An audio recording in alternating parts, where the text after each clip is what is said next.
what we had that we were doing last year, you don't know what you'd have without it. Right? So it's like, well, we're still not exactly where we need to be. Yes, but the question would be without it, where would you be? And that was the lesson that it's like, well, you're not at the top of the mountain, but without this, you wouldn't be halfway up the mountain. And I'm just spitballing here and brainstorming because at the point where there's like, hey, what can I do to fix? That's a tough one because they've already been planning this other thing out. Welcome to the Garage Grit Podcast. I'm your host, Brad Herlock, also co-owner of AA Shop Marketing, a digital marketing company for auto repair shops.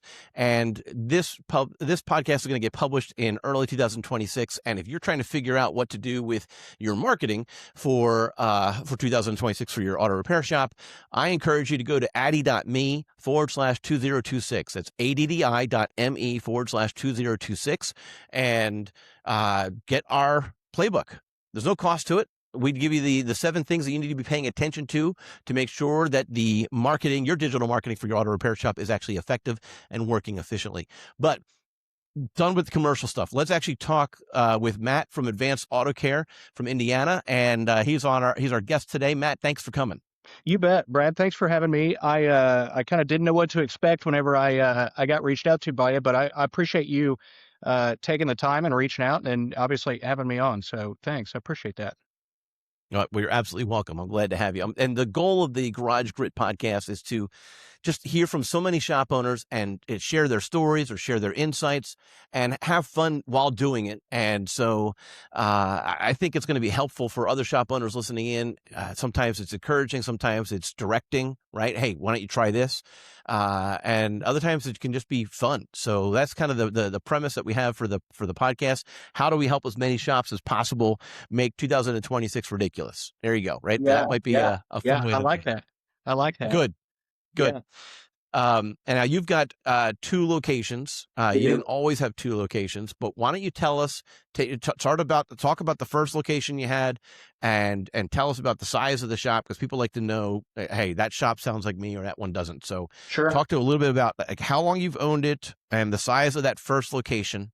And then we'll talk about the second location when you acquired it, those types of things. Sure. Yeah. I'll maybe even back up there a little bit because I think a little context ahead of buying the first location might even be helpful as I start talking about things in the future, especially if I say something like, I don't know what I'm doing. People will understand why maybe I don't know what I'm doing. So, I've kind of maybe tripped and struggled my way to where I am. And a lot of it has been luck, not planning. I'd like to say that I planned to get here, but that's just frankly not the truth. So, our first shop is in Bloomington, Indiana. So we're just about an hour or so, a little southwest of Indianapolis. And then I went to Indiana University for college and that's in Bloomington, which was what brought me to Bloomington. I actually grew up in Columbus, which is about, probably 30 miles almost straight east of here. And so, came to Bloomington to go to college. And then after graduation was kind of looking around, not sure what I wanted to do. Didn't really want to use my degree. It was in computers and I couldn't imagine sitting in front of a computer all day, every day. I'm just not put together like that. And, got a job working in the automotive parts business. And so I spent 16 years, working for a couple of guys that owned 7 Napa stores and left them as the sales manager of their 7 Napa stores and bought one of our customers' places of business. A guy by the name of Andy Kuntz started Advanced Auto Care back in 1998. So great guy, absolutely as transparent and honest as he could possibly be, and treated people fairly. He didn't take any crap from people, but he was very honest and very upfront with folks. And I liked that. I liked the business that he had built, and I saw an opportunity. He was kind of old school, so very much did business the way they portray garages kind of in the movies. That he had some guys that weren't afraid to get dirty and knew their stuff and worked hard to take care of the customer. But that's about all he wanted to do. He was happy with that, and I saw an opportunity to buy that company to keep those morals of what he had founded and really kind of add marketing and add some gumption, so to speak, to the plan of the business, and then see where that can launch us off to. And to be quite honest with you, I had no idea where it would take me. But my time in the parts stores allowed me to be in front of just dozens, if not hundreds, of automotive shop owners. And so I saw guys that were working in their garage behind their house and were struggling to pay the bills. And I saw guys that had freedom to do almost whatever they want and were doing incredibly well. And so my natural curiosity thought, well, I wonder what makes one guy different than another. Why can one shop owner seem to have it figured out and get to a place where he wants to be, but somebody else doesn't? And so asked a lot of questions, attended some seminars for shop owners so that I could learn to make myself maybe more valuable for our customer. And then that's what kind of piqued my interest in shop ownership. I was working on cars when I was 16, always been a car guy, but never a technician at all. I can turn a wrench, but I'm not a technician. And so um, when Andy told me that, he was probably going to retire, it looked like an opportunity for me to maybe take another leap in my career, which I had kind of met the peak of where I was in the automotive parts business and saw another opportunity. So we put together a deal. And in 2018, I bought Advanced Auto Care from him. Um, and was so scared at what I was doing, was terrified, honestly terrified that I continued to work in a few of the Napa stores in a different capacity for about 6 months. Mm, Because I wanted that to be able to cover most of my salary that I was taking away from or risking maybe hmm for my household. Because my wife and I, we had kids, and we had a lifestyle that frankly we could have given up some of it, but like we didn't live very high on the hog, so to speak. And so, you know, we weren't making hundreds and hundreds of thousands of dollars, so there still had to be some bases covered there. So until I felt Right. confident that this thing that I had just jumped off the cliff after could support my family, I wanted to make sure of it. So I worked out a deal. The two guys I worked for were gracious enough. They let me work 4 days a week and have one day off, and I left every day at 4 o'clock. So I would go to the shop every day and get there about 4:30 and visit with the guys at the end of the day, and do paperwork and that sort of thing. Andy put together a situation in that business that was I don't know. I don't think he designed it with this in mind. I think he wanted to not be hassled, so he had enough people that could essentially take care of most of the hassle. But he was there every day. But essentially, what he had done was built a business that could essentially run without him in it. And so I saw that. And so I thought, okay, well, that allows me an opportunity to continue to work. I can go in and still be present for the folks that work for me, still see what's going on, do the paperwork. And then I've got an entire day of the week that I could be there. And that was okay. It wasn't an ideal situation, but it was okay.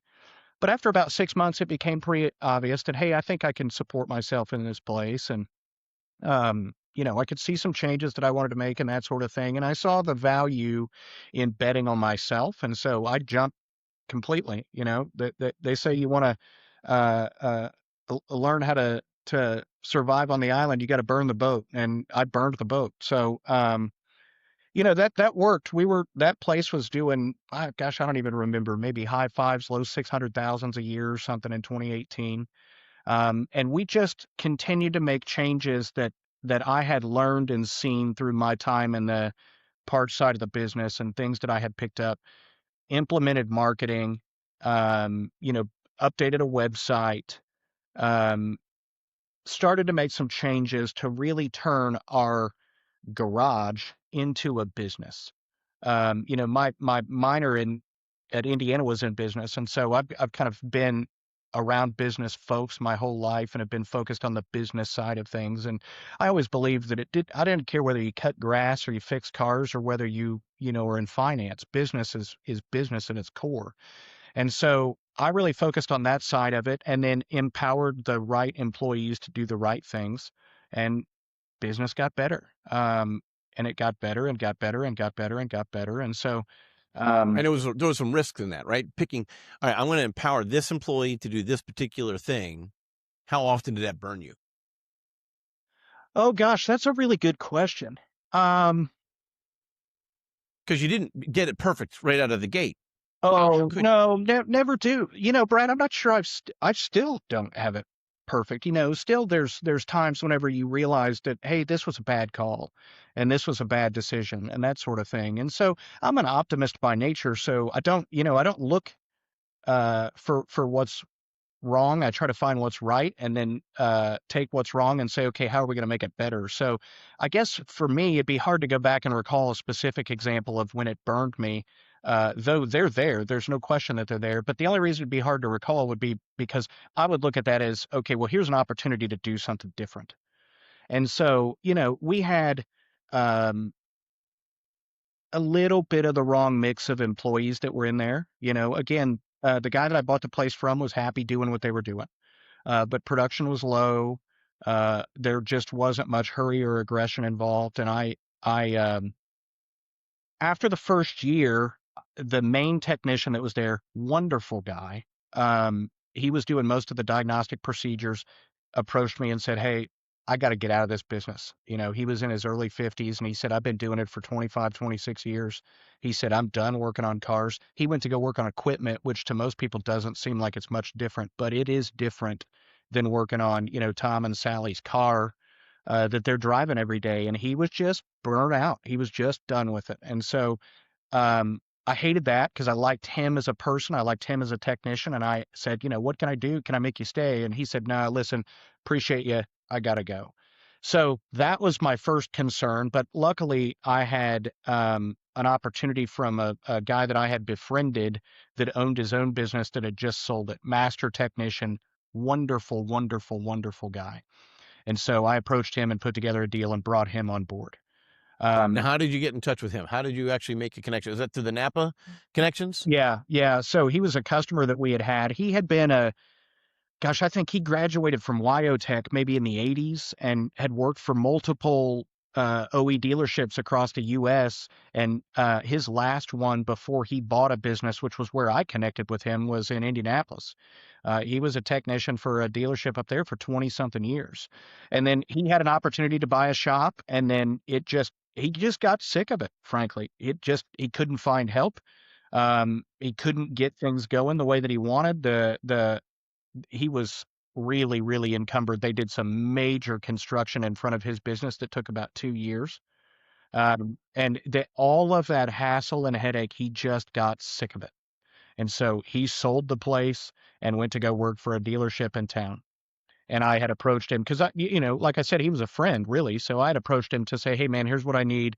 Can I get you to come work for me?" And luckily for me, he was willing to say yes. And he's been one of the best hires I have made. His leadership, his yes attitude, his ability has been unparalleled. He's not a guy that leads loudly, but he's very much a leader, but as quietly and as by example. Sometimes the best hires are those who are business ownership adjacent. Yeah, yeah. Well, yeah, for sure with him. And again, it's because if you knew him, now looking back, you could see. I don't, I don't know if he would agree with this. I don't know that he's put together that way. I don't think that he really liked it. Like the stuff that you do as a business owner, for the most part, isn't really that fun. Especially if you've got people that are working for you that are handling most of the operation. By the time something gets to you, it's Yeah, not good news. All the good news right. and the minor problems get absorbed before they get to you. And so Yeah, yeah. I don't think he Yeah, that's liked fair. that. And maybe that's why I said adjacent as opposed to like actually, doing it, right? Adjacent, meaning, just like they're on the cusp, and for whether it's personality or preferences or just not timing, maybe it's the wrong timing, they're not there at that moment, and so they're adjacent. But I think that those are some of the best hires. So those have that kind of because you need to have some of that.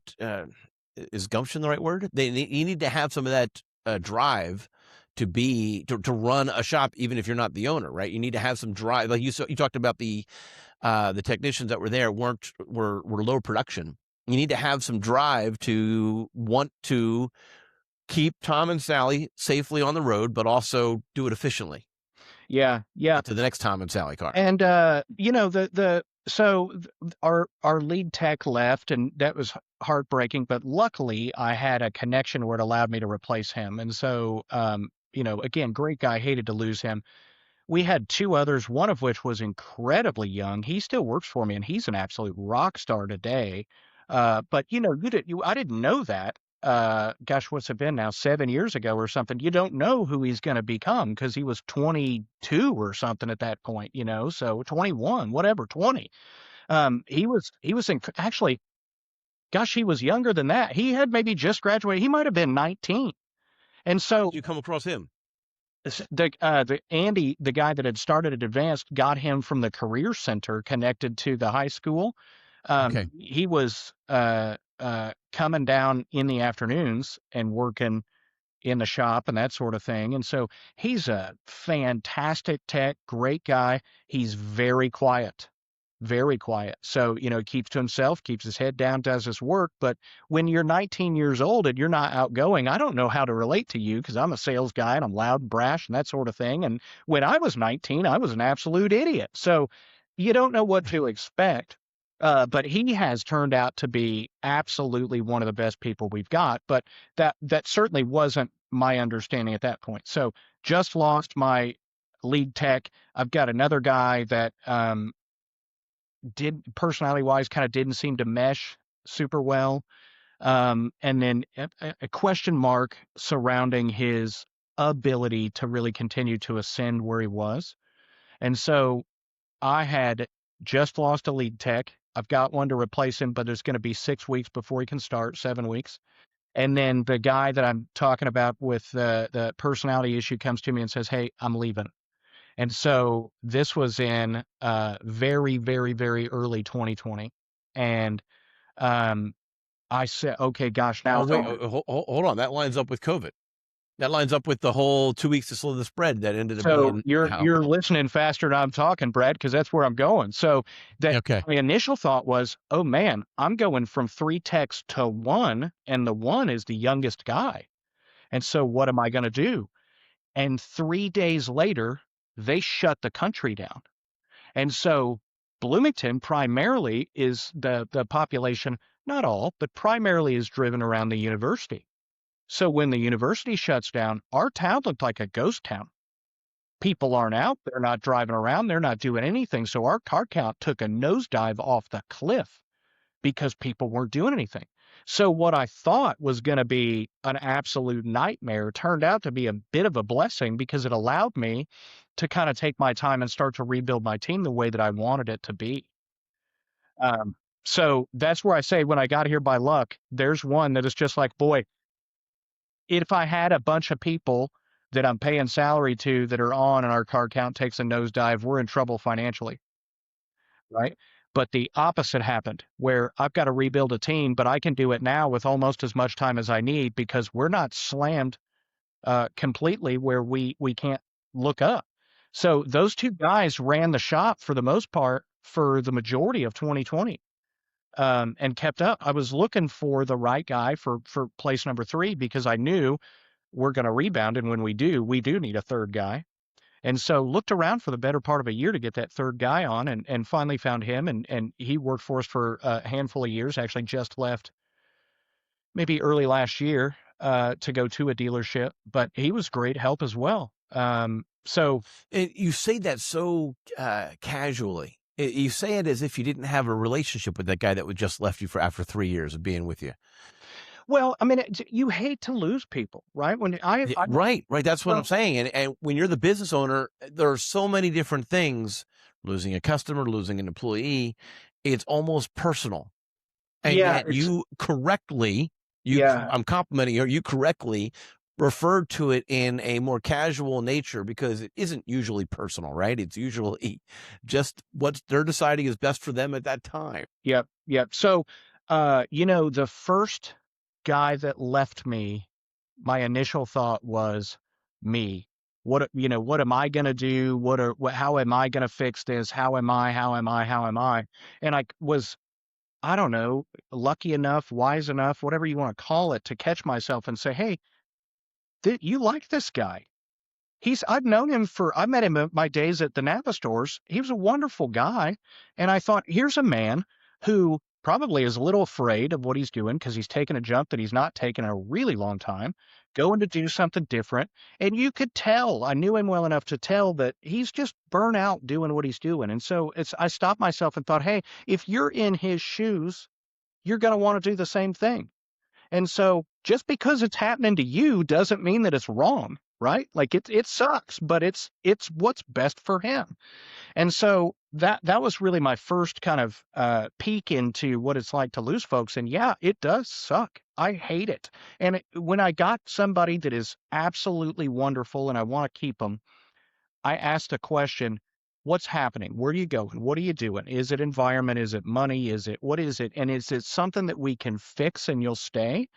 Or is it doesn't matter. And in most cases, at least in my experience, it doesn't matter. Either they've gotten an offer that they've grown themselves to the point where they can add value somewhere else that is makes them worth more than you can afford to pay them, in which case, well, that's great, right? Like if you've got people that are really good and they're building and they're growing and they're adding value to themselves, that's not a negative. It's a negative in the fact that they're not with you anymore, but it's good for them.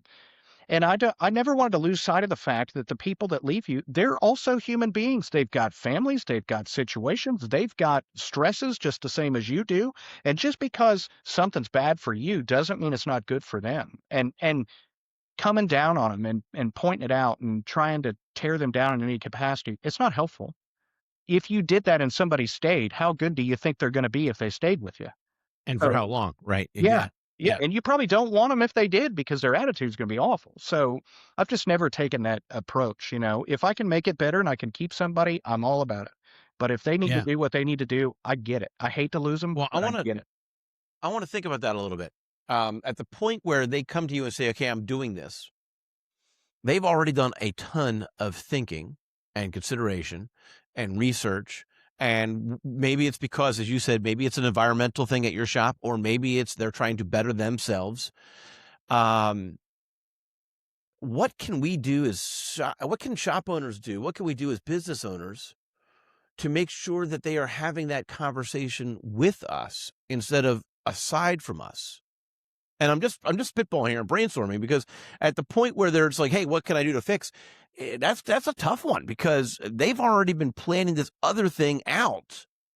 And had they been planning with you, could have you been the one to help them better themselves?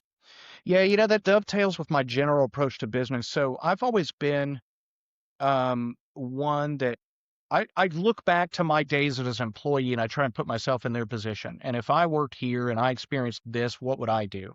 And if I didn't like what I experienced, I don't want to do it as the owner, right? Like if I wouldn't want to live here under these circumstances, I don't expect my guys to do it. And frankly, most of my folks are more patient with nonsense than I would be as an employee. And so I've always Maybe tried. because they're business owner adjacent.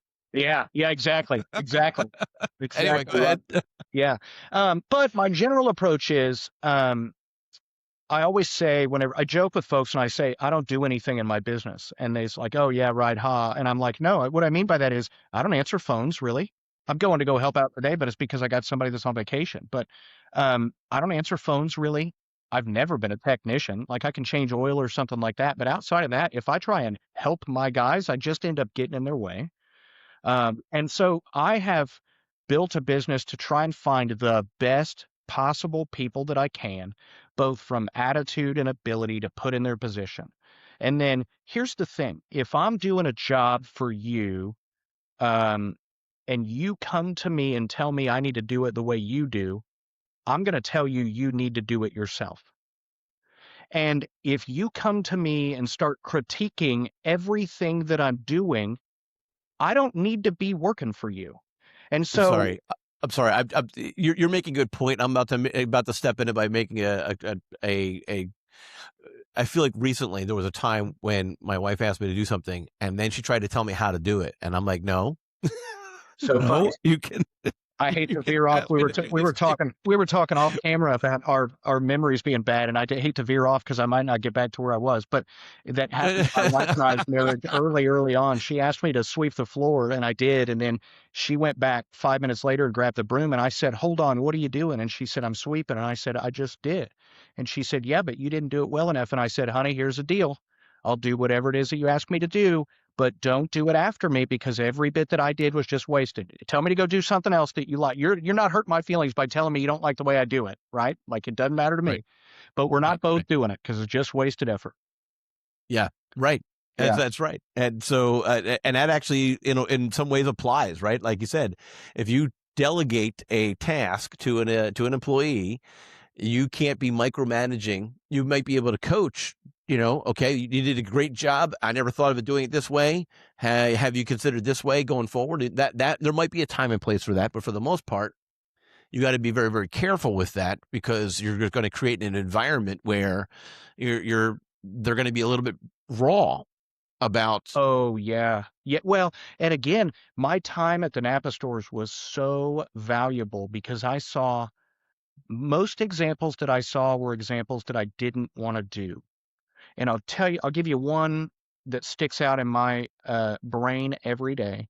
There was a guy that small town auto shop owner. He had the Star on the Hill, beautiful building that he built, lovely waiting room. The guy was a phenomenal technician.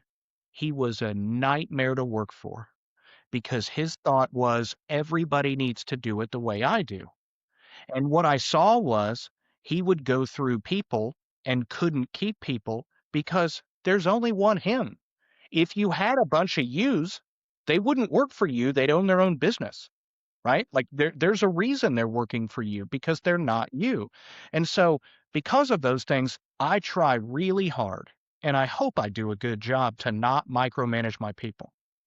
And not just from a you need to do it this way standpoint, but I saw a lot of folks operate out of fear, right? They were afraid that someone's going to upset a customer. You're going to run a customer off. You're going to overcharge somebody. You're going to undercharge somebody. You're going to ruin my reputation. You're going to do whatever. And the thing that I realized was you're creating problems by operating out of that fear that you wouldn't have if you would come to the conclusion that you can't control all that anyway. You can't control it. And so if you have people that are writing service for you, if they're handling cash that comes through the front door, they can ruin your reputation. They can rob you blind anytime they wanted to. I've been of the opinion that says, well, if you've got the kind of person that would do that, you probably have the wrong person, right? But if you've got the person that is honest and has integrity and is trying to do the right thing, let them do it. If they want to steal from you, you being in their business 24/7 isn't going to stop them from stealing. They'll just find a more creative way to do it. And so I just let go of the worry that says, well, what if, what if, what if? And that the other side of that assumes if I were doing it, I'd do it right. Well, I screw up more in my business than anybody that works for me. So it's just different. Somebody may do it differently than me. It doesn't make it wrong. It makes it different. And so when I find people, I look for the person first, the resume second. And when I put them in that job, I leave them alone.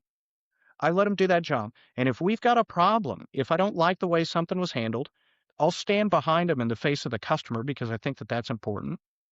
Um, and then I will sit them down and have a conversation with them about, hey, listen, that one's done. Maybe we lost it, right? Like we screwed that one up real bad. And here's what we need to do going forward because that one's in the rearview mirror. Let's look at the windshield and see what when the next one comes, and it will. What are we going to learn from that one, and how do we not do it again? It's all we can do. And so that's been my approach, and because of that, I have always been one that says I don't want anything to do in my business. If I'm answering phones and I have two people that are paid to answer phones, I don't need one of them, right? And if I have enough people to answer the phones, I shouldn't need to answer the phone.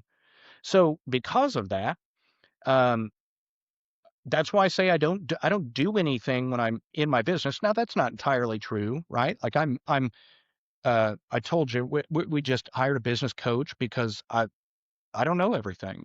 In fact, there's more that I don't know than what I do know, and so I'm looking for somebody to give me some wisdom on how to make our place a little better. But um, the, I forgot where I was going with that, Brad. We were talking about memory problems, and right there's one of them. When I said they just disappear, it just disappears. But We were talking about the guiding the employee after they've made through a mistake, but letting it go, and so that they can approach it to the next one. We were talking about, not micromanaging the technicians or the front staff, and we also, before that, you were talking about if you're concerned, if you have a fear that they are going to be stealing from you or misappropriating things, then they're not the right person. That's why you hire person over resume. And so I was kind of curious, while we've already, potentially kind of left I just reminded you where you're at. Now I'm going to take you away anyway. The, you hired one person from the career center. Yep. Have you gone back to that well? So I tried. I tried a couple Tell of me about that. times to hire somebody. That my initial plan was, you could see, anybody that was paying attention could see skilled labor shortages coming 25 years ago, 30 years ago. It's no surprise. It's been coming for a long time. And so I thought, well, our way around that will probably have to be, we're going to have to get younger guys and train them and teach them and that sort of thing. And somebody with a different combination than what I'm doing is going to have to be the one to do that, because I have not figured out a way to do it. I don't know if it's I don't have the right size facility to be able to absorb that wage expense and that productivity drop with that person that you have them paired with, or if I'm not the right person to teach somebody. That's entirely possible.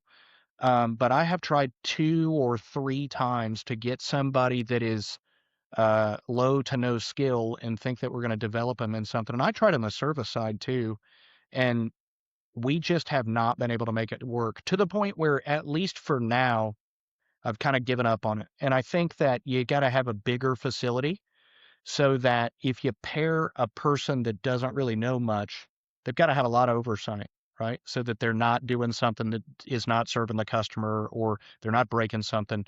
And if you pair someone with no skill with somebody that's very high skill, what happens is they end up slowing down the high skilled person. So you got to be able to absorb that and calculate and take that as an investment. And we just don't have the quantity of staff to do it. Is a shop that's more of a training oriented shop, is it really just a matter of taking the level A tech and having them slow down? Or is there, or are the processes at that shop different than yours? And I don't know the answer to that, by the way. But I'm wondering if a shop that actually, and you know what, if you're listening to this and you've got a shop that is very good at training, and I might have to reach out to somebody I've talked to in the about a year ago. I want to say they're down in Florida, but he was telling me about how, I really do want to talk to this guy again. He was telling me about how he pulls kids off the streets, off the gangs, brings them into his shop, and then trains them, gets them certified. Sometimes they stay with him, sometimes they go to a different shop, but they've and so I'm really curious. I kind of want to. I'm not the person to do it. Maybe I also need a business, an auto repair shop coach who can actually who can coach 2 different shops, one that's not a training shop and one that is, and then overlap, like a transparency, right? Like an overlay, and compare the processes and see what processes could change to become a training shop.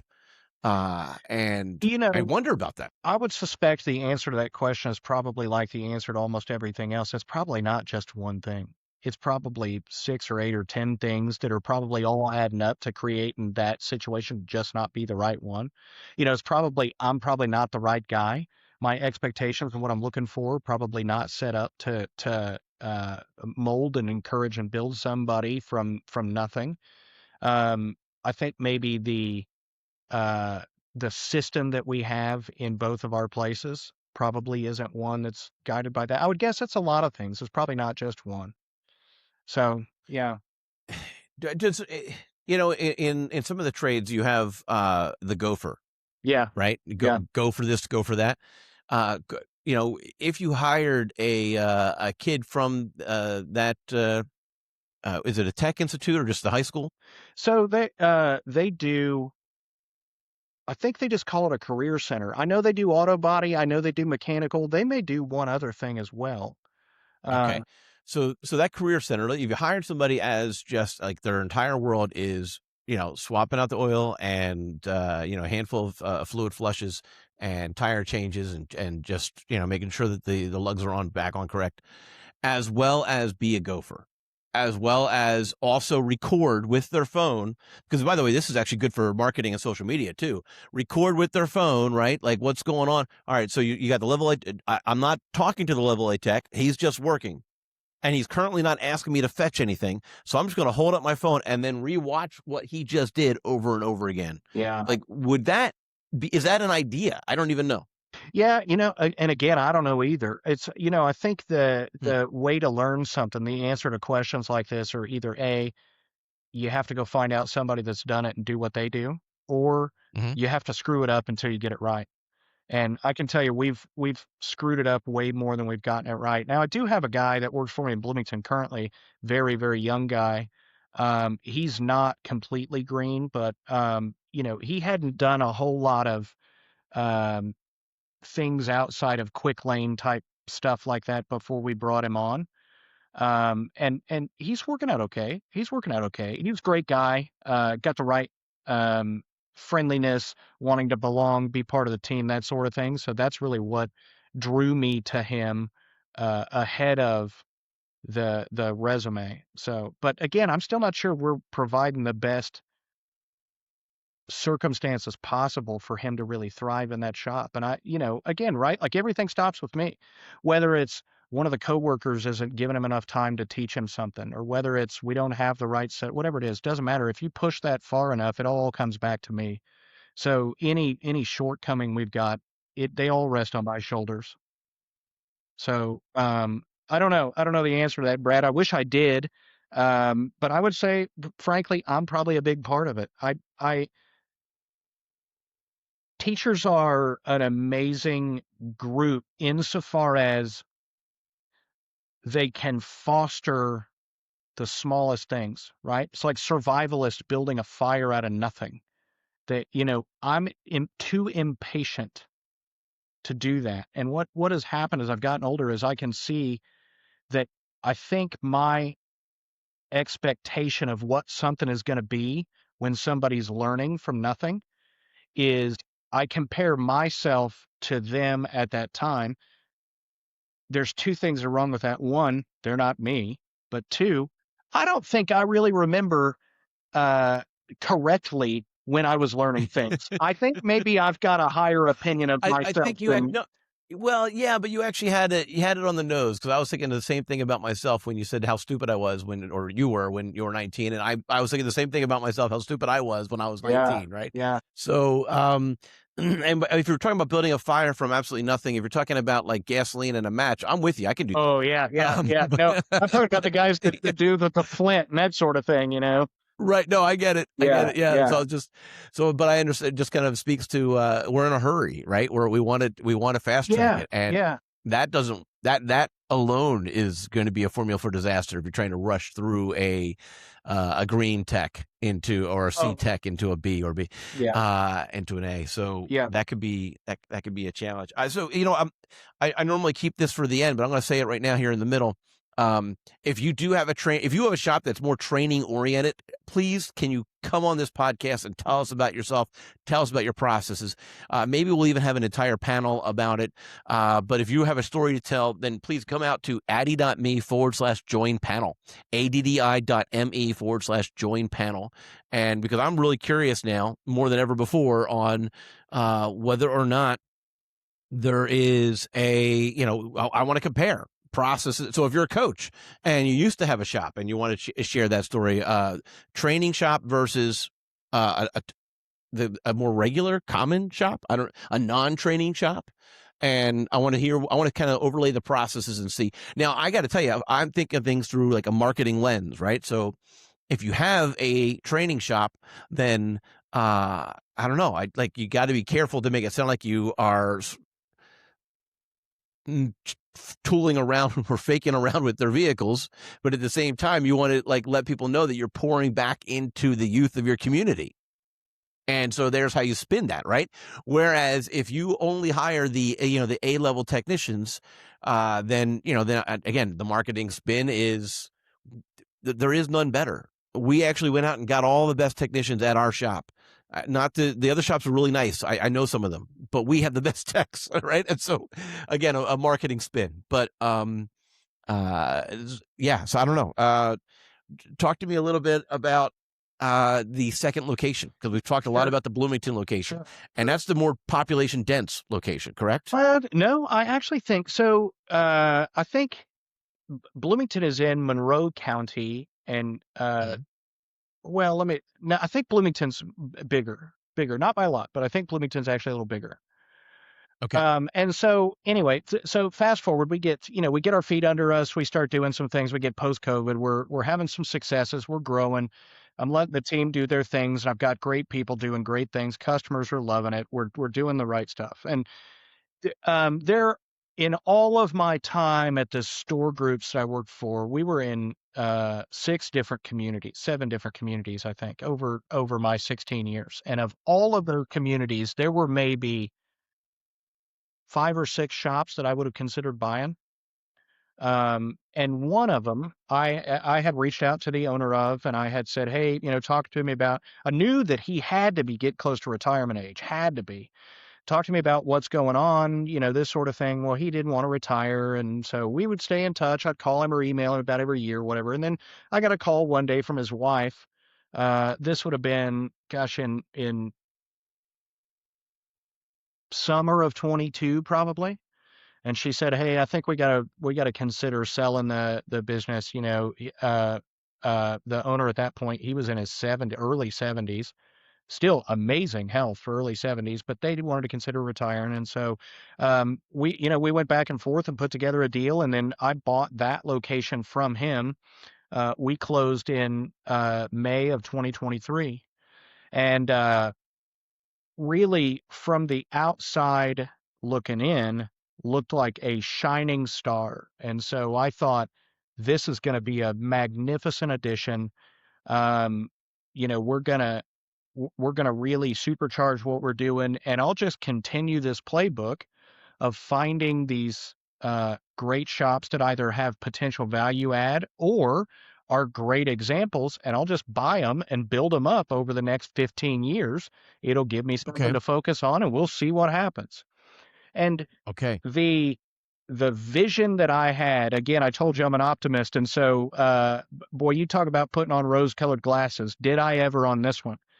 And so I thought it was going to be great. And 2 weeks before, no, strike that, maybe a month before we were closing, I got a call. My wife and I were in Florida, and I got a call from the owner that said, well, we got a problem. Almost the entire service staff of the front of the house walked out.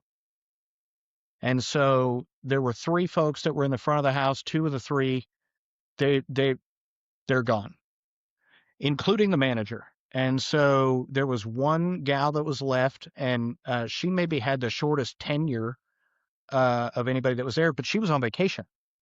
And so now all of a sudden I'm faced with, okay, what am I going to do? And I always joke with one of my best friends. I say it's not a question of whether or not I'm going. Once I make a decision, the only question is which path I take to get there. And so I've decided that I'm going to do this. So I'm all in unless and until like the bridge is out and I can't get through. So I said, well, we'll be back next week. And I said, I'll be there at 7:30 in the morning on Monday. And I said, I will help keep the feet under the things until we can figure out what we're going to do. And so the family stayed there to try and at least keep the wheels from coming completely off. And I'll tell you what, Brad, the things that I saw and understood that unfolded over the next 2 or 3 weeks, I kind of think I should have walked away. I kind of think I should have walked away. Um, Mm. and I didn't, but there was Can you are you without, I don't want to like, can you give me an example? the leadership style between the previous owner and myself could not be more diametrically opposed. Um, So did they walk out because they saw you coming? No, nobody knew at that point. Nobody knew. Well, they said Oh, at least maybe I don't think they did. It's possible. So Um, And so maybe they would have stayed. Any chance you were able to reach back out to some of them? So the guy that managed the place, everybody that Oh, worked there said he was wonderful. He's amazing. You need to get him back. And so I called him and I said, "Hey, you don't have any idea who I am," because I had told the owners. I said, "Look, we were going to keep this a secret until the very end, but I said if I come spend time in there, we got to spill the beans to everybody. That's the way it's got to be." right, And so right. I came and we had a meeting with everybody that was on staff, and I introduced myself and told them my vision for the business and what I want to achieve and how I manage and that sort of thing. And it was a blur to And me. then I'm they sure walked it out. was a blur to them. Um, Okay. and so I had a conversation with the guy, liked him immediately on the phone, um, but he just refused to come back. He had gotten burned, so to speak, and it was not the environment for him. So, um, very assertive, very aggressive, very competition driven, very all of that. I don't want to go into it too much because I don't want to be disparaging to the previous owner. I actually really like him. We're just different. Our leadership styles are very, very, very, very different. And so, but it was an environment that was not the environment that I would have built. And so I thought, okay, well, I didn't see this coming. I didn't see the need to change the environment, so to speak. And also, I would question having never done it before then, is it even possible? Or am I going to have to fire everyone in the building and start all over? Can I change the environment that's happening in here?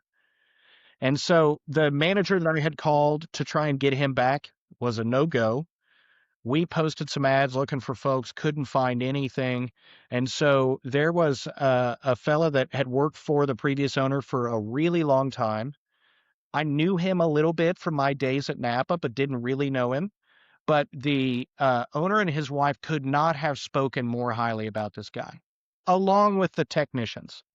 And so I thought, okay, well, six people can't all be wrong when separate and unsolicited, they're all telling me the same thing, right? So as a bit of a roll of the dice. So the previous owner, he called the guy that used to manage way back. So not the guy that left, but the guy before him.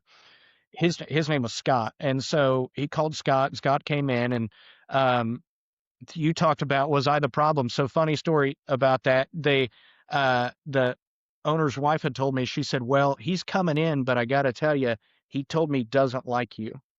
And I said, "What do you mean? What did I do to him? Like I don't even really know the guy." And he said, "Well, he remembers you coming in from the Napa stores, and he just didn't get a good impression about you." And I said, "Okay, well, that's fair enough. We'll see where that goes." And so, I made a pitch. Yeah, made a pitch to him to come work for me. And initially, he had said no. And I told him on the phone, I just said, "Look, man, here's the deal. Here's what I'm trying to do, and I need you. I need your help. I need your leadership. I need your experience. I need you."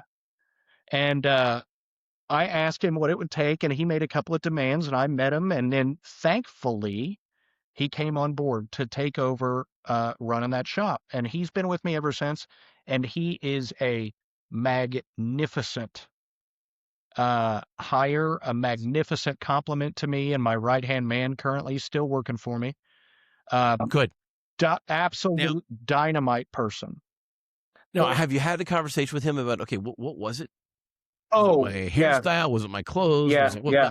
what was it? Yeah, as our relationship has grown over the past 3 or 4 years, now he feels free to poke fun at me, and he's poking fun at me in places that he's spot on, right? So I get I don't sit very well, so I always have to be moving, always have to be going, and I am a Tasmanian devil and can be a bull in a china shop, and I know that, and he'll call me out on that, and joke about that, and the good thing is he's not any of those things. So generally, when we're talking business, normally where we land is somewhere between the both of us, and generally that's a great approach because it's maybe more measured and calm than where I would land on my own, being the cloud of dust, running through, but maybe a little more assertive or aggressive than he would be on his own. So it's been great, but we had to set about rebuilding that business, the brand from the customer's perspective, and the repairing the uh, confidence in the opinions of the employees and where they work and what's going on. Um, and I think we've done it. So from the time that I have bought that place, we have gone through 6 different folks. There are 3 people from the original staff that I've kept, and they're perfect. They're team players. They want to be there. They want to do the right things for the customer. They're happy to be on my team. I'm on their team, that sort of thing. So they're wonderful. So we have went about building the team back around those 3 folks. And the guy that left, the previous owner, the manager, I just hired him back last year. And he too was a dynamite hire. So he's right service for us. He doesn't have to have any managerial duties, which I don't think he really loved anyway. But he, Wait, the guy that left that you tried to pitch to come back and he said yeah, no. yeah, yeah. Nice. So Okay. I stayed in touch with him, Brad, because what I thought was when I would have questions about that shop, I wonder what we're doing here, and is this right?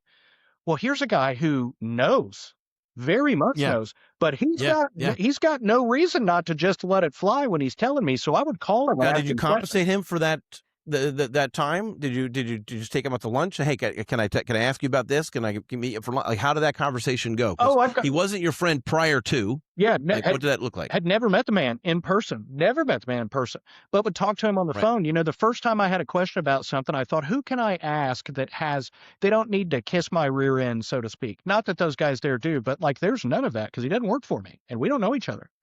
So I called him the first day and I said, hey, his name's Justin. I said, hey, Justin, this is a little bizarre. I get it, but I really need inside information that is just brutally honest. And we talked through something and I said, look, tell me about this. And what do you think about that? And how are we doing this? And here's what I think. And what do you think about that? And great conversation. He enjoyed talking to me, I think, and I enjoyed talking to him. And so I did that a couple of more times. Well, then as we were looking for somebody to fill that service position, I thought, he's the guy we need. We need to get him back. We need to find a way to get him back. And so it was a tough sell. He kind of put me on trial, so to speak, between him and his wife. I had to sit with both of them. I made my wife come with me, and we sat in their living room chit-chatting about what I was going to offer to him because he was just so stung by the environment that he had left that he refused to come back to that. And so the folks that worked for me behind the scenes, unbeknownst to me, had told me, hey, I told him, hey, that's not it. Here's what it's like. And here's what it's like working for him and that sort of thing. And I had made the commitment to his wife, not disingenuous, like being completely serious. If you have a problem that you're experiencing that's affecting your home life from work, I want you to call me because that's not okay, right? Like it's people take work home with them, but for it to affect their ability to participate in the family, that's not okay. And so luckily, the guy took a roll of the dice coming on board with us last year, and it's been amazing having him on board. So I had to let 2 people go mid-year last year, and then one guy that worked for me got a DUI. And so the insurance company wouldn't cover him. He was a technician, so he can't drive cars anymore. So unfortunately, he had to go as well because you can't work on stuff you can't drive it. So that was unforeseen. So he had to go. So we went from 4 techs to 2, and we needed a third. So I went looking around for a third guy, and we found someone. And I did something with him that I've never done before. I've been burned by technicians telling me I know how to do this and I can do that, and I'm here and I'm Most here. shop owners have. And Yeah. then they get in and they can't do anything. And so Right. I offered this guy, I said, look, here's the deal. I'll give you a 30-day temporary spot where you come work for me for 30 days, I'll pay you. But at the end of 30 days, we'll determine whether or not you think it's the right environment for you to stick in, and we'll determine whether or not we think you're the right fit for the team. And it was a roll of the dice because there's no certainty in that. I expected him to say no, but he said yes. Well, he was great. He was exactly what he said he was. And so I appreciated that. Absolutely perfect attitude to fit into the environment.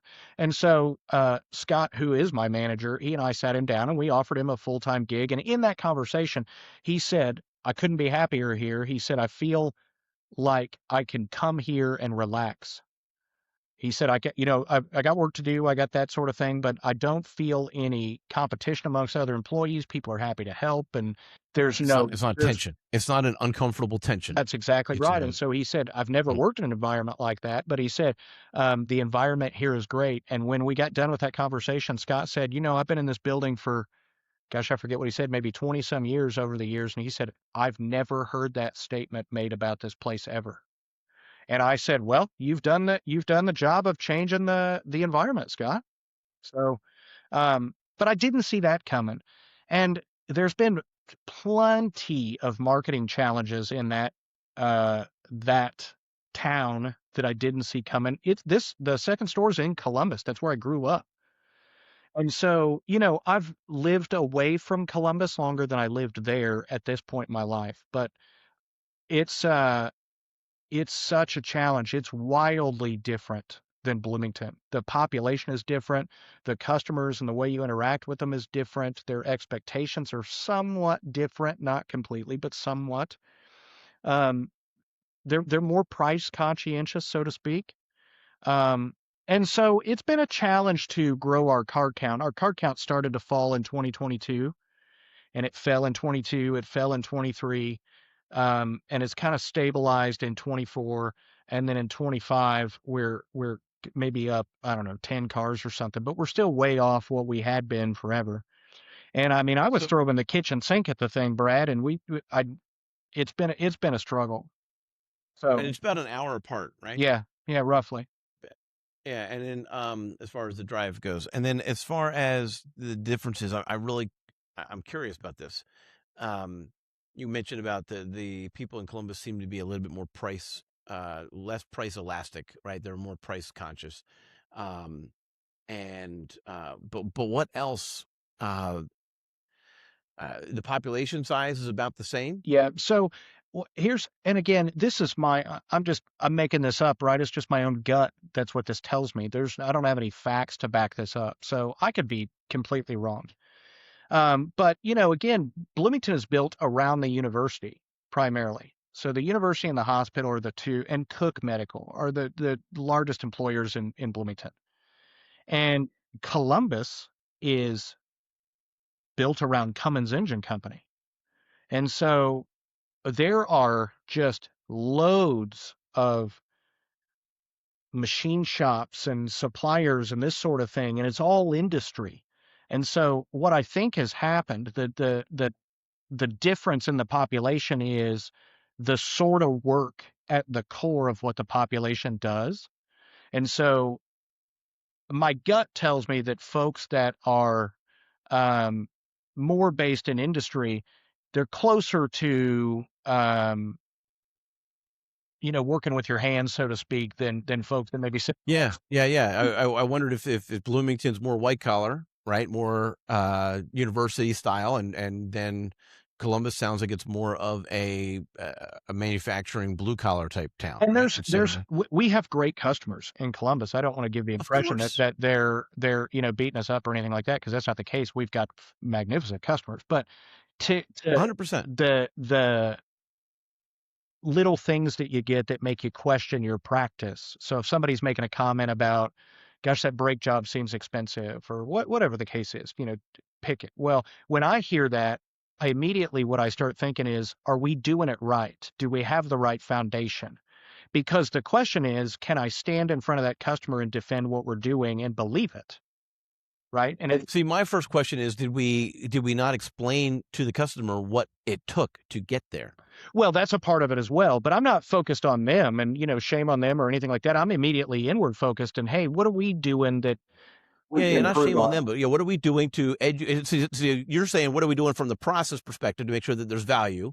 And I'm also saying, I'm assuming that process is in place. So you actually took a step further than I did. And I'm saying, can we do a better job explaining it to the customer that our process is the right process and it has the value?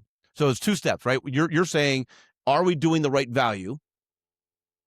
Well, but I think I'm also saying what you're saying by when I mean process. So when I say process, I don't just mean like the strict workflow and who talks to whom and that sort of thing. I mean processes in the business that I have set up am I training the right people? Do I have the right people? Are we having the right conversations? Have I taught them how to do that? Have I found someone that can? Are we doing the job correctly? Are we implying value? Or is our fee structure appropriate? Like all of that. It's an opportunity to look at everything that you're doing and determine, are we still doing the right things? And almost always I come down to the thing that is like, yeah, I think we are. I think we are doing the right thing. And but I hear that sort of comment a little more in Columbus than I have in Bloomington. And you know, heck, that could be happenstance, right? It could just be who knows what.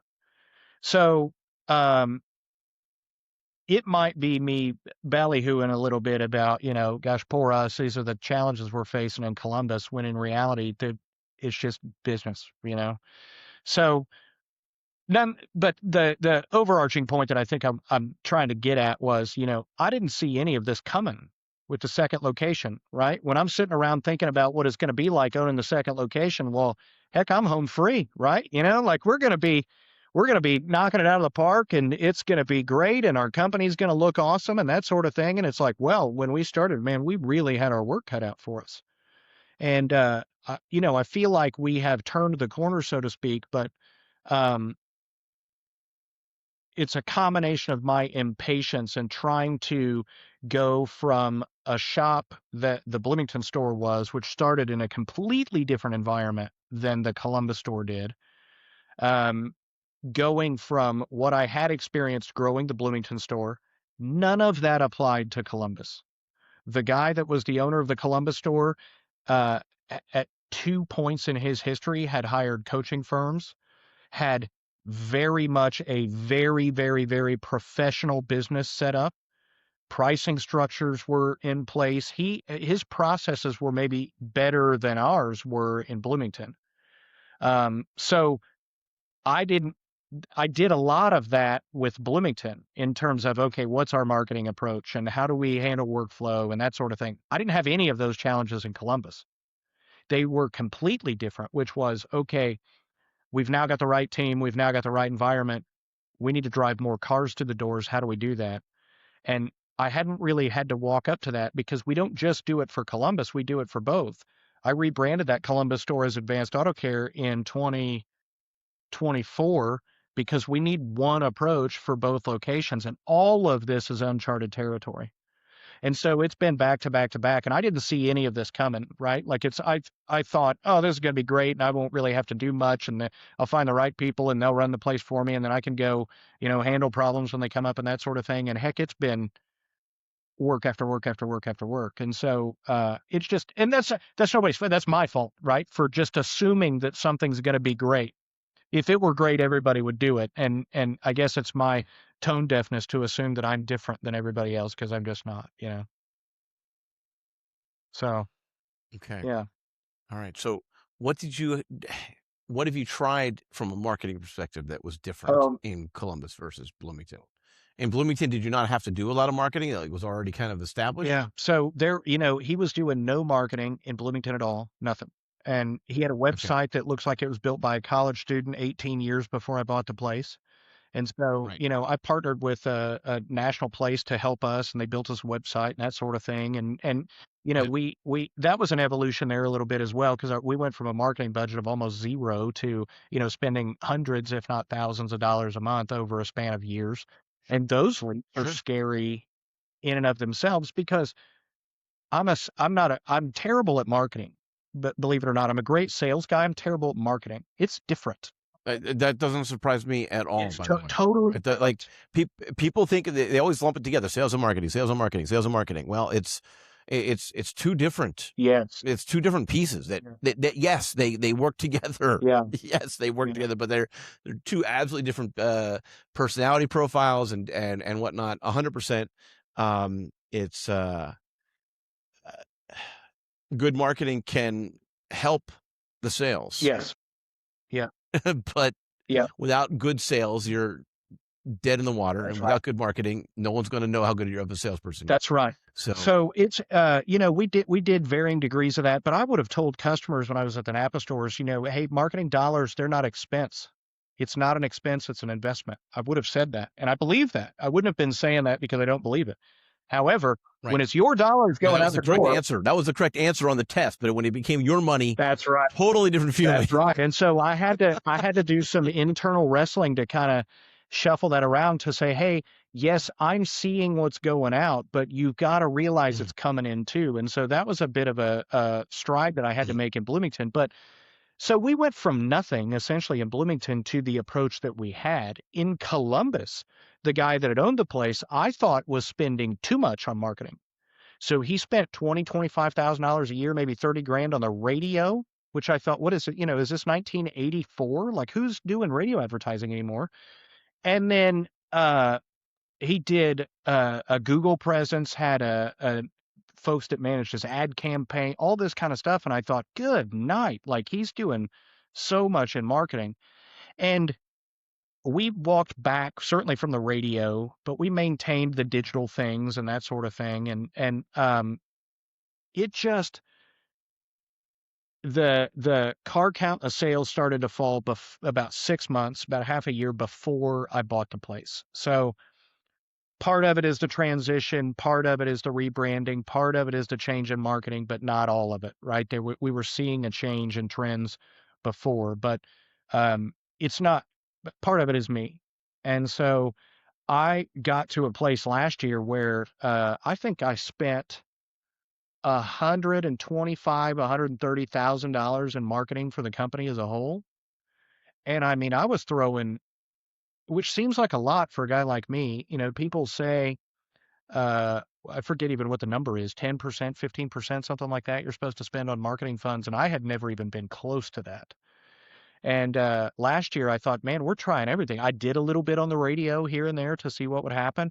And gosh, our bay traffic didn't improve hardly at all. The phone wasn't ringing anymore. And so it's been a struggle to go from one store to two, from two stores that started from completely different places to take me and put me in a position where I've got to decide on, affect, and impact a marketing strategy. A, I'm not a marketing guy, but B, I'm incredibly impatient. So for me, it's like, well, we did that. Okay, well, tomorrow it's going to be different. And that's just not how it works. And so I gotta have the wisdom to be patient and to find the folks that I trust that can show me the return on it and then leave it alone. And that lesson was taught in spades this year. And But it's so different from anything else in life. I mean, yeah, like the good stuff takes a while, right? And so you build it over. I mean, like I recently was ridiculously stupid. I decided about I don't know, a month and a half ago, 2 months ago, that I was going to I so I gained some weight this past in 2025. I gained like around 20 plus pounds. Uh, I broke my leg. The doctor told me to keep eating. I thought that meant ice cream. So anyway, so I misunderstood. Yeah, sure, that was what it was. But well, and ice cream's so delicious too. Let's not forget that. 100%. That's my weak link. Especially if it's got a lot of stuff in it, like chocolate and or chocolate chunks or Oreo The more the cookies, better. or The more the better. 100%. So anyway, Cold Stone Creamery, do they still exist? They would add all the ingredients, they would blend it into the yeah. So I overspent on those places from time to time. But anyway, my point is, I decided about a month or two ago that I was going to, and I need it now. I need it now. So I'm going to lose weight. And so I started to do some ridiculous over the top fasts, and calorie count was next to what of maybe an 8-year-old girl should have. Yeah. Right. And after about, I lost a lot of weight. I lost 11 pounds in the first week. I lost another 5 or 6 pounds in the second week. And the third week I ended up getting sick. Yeah. So, can you speed things up? Okay. But there's a cost to it that might not be desirable, right? Yeah. It's, let's face it, it's logical for me to say, okay, this is going to be a 7-month or a 1-year journey, and I'm going to do better every day. What sucks about that was I was really hoping to reset and then go back to eating ice cream. And that's not an option either. right? Like you can't. So Totally get let's it. talk about this as far as investing in our employees, or investing in our coaches, or investing in our processes, or investing in marketing. Yeah. It's there's a correlation here, right? Yeah.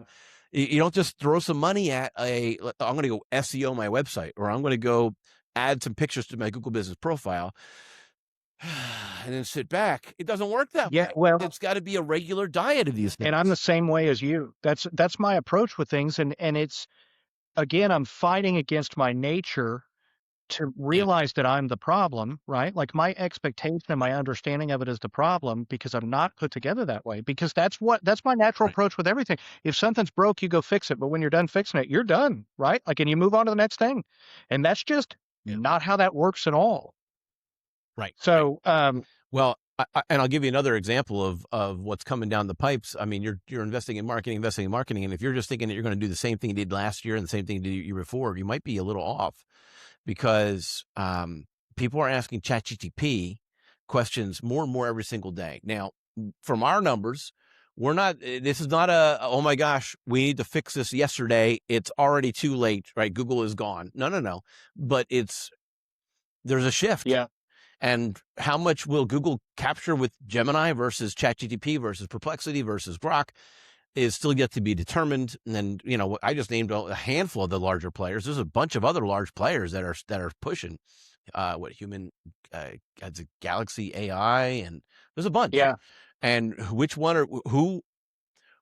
is going to be the leader, and how does it actually gather information, is there's still open questions. And part of your marketing budget, in my opinion, needs to be with somebody who's paying attention as those things are studying those changes as they're yeah, changing, yeah. I totally agree. so that you can continue to pay attention to it. So anyway, Yeah. So, but I'm sorry, I got off on a tangent oh, that's there, okay. but the idea is that you need to keep doing.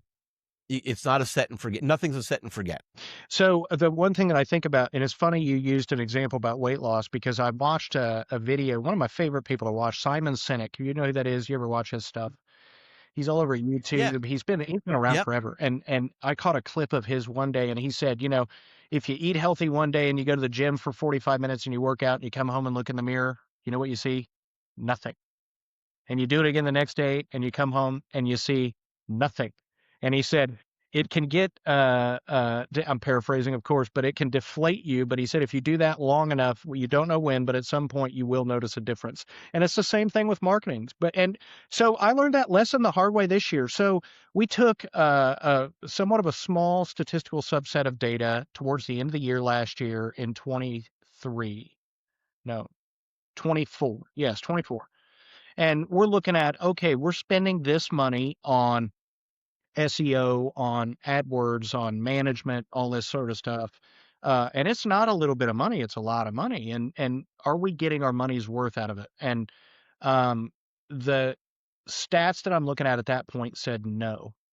And so I thought, okay, let's pause all our digital marketing and let's do that. And so we did it in January, we did it in February, and those months typically the slowest anyway. And so how much of it was affected by the lack of marketing? Don't know. Well, I let that ride through the summer, and that was a terrible plan. Terrible plan. Um, we are down in both stores over 200 cars put together. Sales are down, but luckily only about 150,000 bucks. So we're able to at least maintain to a certain extent, but that's all on my shoulders. And it's because I think I made a decision with information that I thought was correct, but ultimately didn't have the full picture. And so I fired that back up. I found a vendor that can, they tie in with our system. So their ROI tools are better. So I can ask questions specifically and they can demonstrate for us, well, here's what this is going to, and here's where you're seeing a benefit and that sort of thing. Well, that's helpful because Good. you might not feel it, but at least they can prove it. And so we've gone obviously They back. can try to prove it. Listen, I'm from a marketing perspective. There's great data. There's great reports. There's awesome opportunities to be like, look at this, look at this, look at this. But to know whether or not it was specifically this line on your website versus this page versus this Google business profile versus this backlink versus like it's difficult to drill it down too specifically because a lot of times it's actually a combination of those things. And so I was talking to someone just the other day. They were like, "Well, I can't prove that it was specifically from this line because I know that they also did a Google search. Was it social media? Was it Google search? Was it, those types of things? They overlap a little bit. And so it's not as easy to say this customer came specifically because of an LSA or because of AdWords or because of my position in the Google business profile 3 miles away from my shop. But it does all need to happen for it to make sure that the phones are hopping. Yeah. So we obviously we reinstated that, and we actually increased the budget a little bit. And I'm going to keep the leash a little tight on them in terms of like we need to hold them accountable to do what they say they're going to do. And we need to monitor those reports that they're sending us to look at ROI on that sort of thing, and that'll be on us. But if they're doing their job, we got to leave it alone. And it was a real expensive and hard lesson that I learned this year that like, okay, you're you can know that you're not strong in something, but when you pay for it, and I don't mean like you hear something, you learn something, when it costs you money, it's really sinks in, and it's like, okay, you're just not, I'm not wired for this. And so we got to find people that we like, and we got to find people that we trust, and we got to find ways to monitor it, and then you got to do what's appropriate, and you got to leave it alone. Yeah. Yeah, you can't do it blindly. You definitely, but I like what you said about because I do think there's a level of, all right, I'm on the same wavelength as this marketing person, Yeah. this marketing company, Yeah. right? Like, let's make sure that it's a fit. Yeah. Whether it's a person, like, not everyone's going to be a fit for everyone. Yeah. It's that simple. Well, and the one thing It's that okay. this showed me, maybe more than anything, Brad, was so what we had that we were doing last year, you don't know what you'd have without it. Right? So it's like, well, we're still not exactly where we need to be. Yes, but the question would be without it, where would you be? And that was the lesson that it's like, well, you're not at the top of the mountain, but without this, you wouldn't be halfway up the mountain. You'd be 10% of the way up the mountain. So you can't throw the baby out with the bathwater, which was exactly what I did. And it was a lesson that I will never forget. And so they like I said, the guys are great. They appreciate my Tasmanian devil approach, and they can handle it well, and they speak my language, and they can back it up and that sort of thing, at least so far. So we'll see, whether they're the people we keep in a year or 2 years or 10 years or whatever. We'll see. They got to earn their money for sure. But if they're doing that, that's what we need to do. But a hard lesson learned for sure. For sure. It's interesting. So Huh. Oh, and that same approach in a way applies to the coaching groups. Again, you're going to improve your processes. You're going to pour into the training of your people and you're going to look at the numbers a little bit differently, depending on what coach you have. And it's also a matter of you've got to be on the same page. You actually have to have a connection with that person. You have to feel like you could trust that person. And and then also the scenario where they need to make, they're going to prove that they're going to be able to do their job and help you grow and help you develop. And you don't know where you would be without that person until you completely turn it off and undo all that right. So it's a similar setup. So, um, uh, huh. yeah, we just started. I wonder if there's a parallel between that and the trust that your customers have in your shop and with what Scott and Justin are telling them or whatever Riley is telling them and explaining to them. Like they're coming to you and they now know that they're not going to have brake issues or this issue or be stuck on the side of the road. And if you hadn't been proactive with those DVIs, actually, I didn't talk to you about that. I just almost assumed that you're doing DVIs. If you hadn't been proactive with that, right, and made sure that their cars were, they don't know how good they have it unless they didn't all of a sudden have you and we're on the side of the road with a radiator leak. Yeah, well, it's not in human nature to understand opportunity cost unless it's right in front of you, right? So you don't know what the giving away an opportunity that you have or a benefit that you have, what the cost of that is. You don't know what the cost is in an opportunity that you don't take. We don't think about stuff that is not quite so apparent and in front of us. And so again, that marketing lesson I learned, it's not a question of how well it's working in comparison to where we want to be. It's a question of how well it's working based on where we would be without it. And that was the one thing that never entered my mind. It never entered my mind. And I don't know. We'll see. But yeah, the thing that I've come to understand, which is why I hired a coach, um, the ignorance on running two mostly successful automotive locations in a professional environment where you're trying to do it absolutely right, top tier work. You're trying to charge appropriately, provide a significant warranty to customers, do the right things, all of that. There's so many gaps in knowledge that I have that I need somebody smarter than me to give me options, so to speak. So it's like you can pick through, okay, well, if you're going to do this, here are the 6 ways you can do that. Well, then I could pick through those 6. The problem is I don't have the experience or the understanding to know what those 6 ways are. And so we just had our first call with our coach this week, and it went pretty good, really. I thought it's we don't know each other. He's a shop owner, and you could tell because he's sitting in his office and told me he was opening his 3rd location. They were closing that day, and so but he's not he's not an accountant sitting behind a desk. This is a guy that he's still in the trenches, very much in the trenches, and so it's he's not talking about it like he's sitting on the sidelines. He's doing it every day. And so it's not hypocritical when he starts telling you you're doing something wrong or you've got a stupid idea or whatever. You've got to be wise enough to listen to that.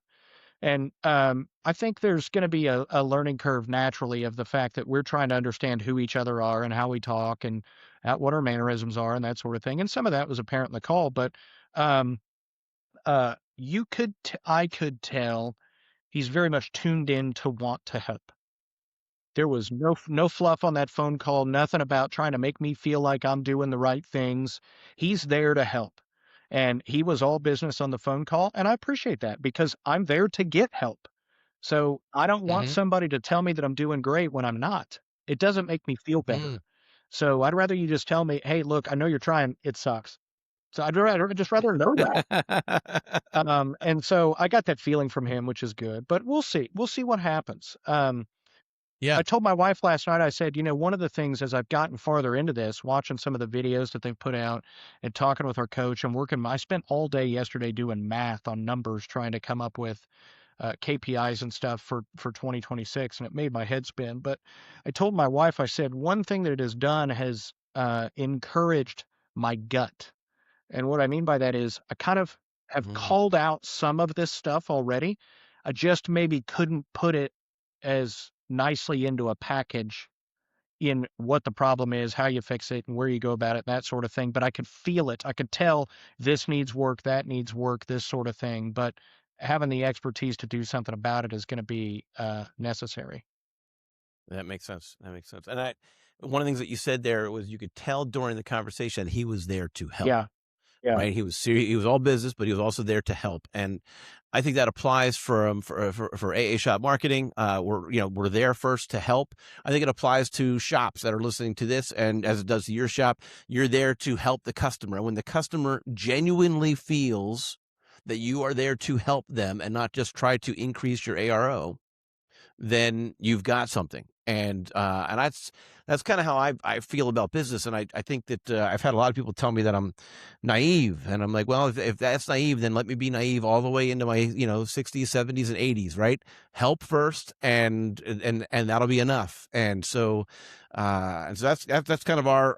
I think that's a solid approach for a coach. I think it's a solid approach for a marketing company. I think it's a solid approach for an auto repair shop company, and I think that's where, if you don't mind, I'm gonna leave it there. I'm gonna actually mention that we're also trying to help at AA Shop Marketing, because you can go to addy.me/2026 and read about our game plan, the playbook that we use. And by the way, part of that playbook, it touches on AI-based searches. So go check it out. Get prepared. That's addi.me/2026, 2026. Okay. And then also, the whole purpose of the Garage Grit podcast is like, I think there was Matt, I thank you so much, because I think there was some great conversations that people are going to be listening into and be like, that makes good sense. That I understand that it's not going to be this way, or it should be this way. And they're going to be rethinking on how they can kind of fine tune their shop, or maybe be encouraged about, the possibility of rebooting a staff. And that's not an easy thing to do. So congrats on that, and may it continue to work well for you. And again, I think the people will be encouraged to listen on that. And that's what this podcast is about: helping others, helping shop owners. So thank you for listening, and Matt, thank you for being on. We've chatted for, oh my gosh, almost 90 minutes now, and I feel like, as you mentioned, you and I could probably talk for days. Yeah. And so, but what we'll have to do is we'll just have to have you back on one of our panels. But I'm always listening and looking for additional voices to be heard. And so I mentioned this early on the podcast. I'll mention it again. And Matt, by the way, if you know anybody, I'm looking for more guests for the first quarter of 2026. If you know of anybody, or if they want to be jumping, if you're listening and say, hey, I've got a story to tell, addi.me/join panel, addi.me/join panel. Yes, we went out and got our own bit shortener. It's addi.me. By the way, if you don't know AA Shop Marketing, it's Addison Auto Shop Marketing. Great. It has nothing to do with alcohol. It's actually Addison Auto Shop Marketing. And Addi is the nickname for someone with Addison. And so addi.me/join panel is the place to go. So, all right. Well, Matt, thank you for being here so much.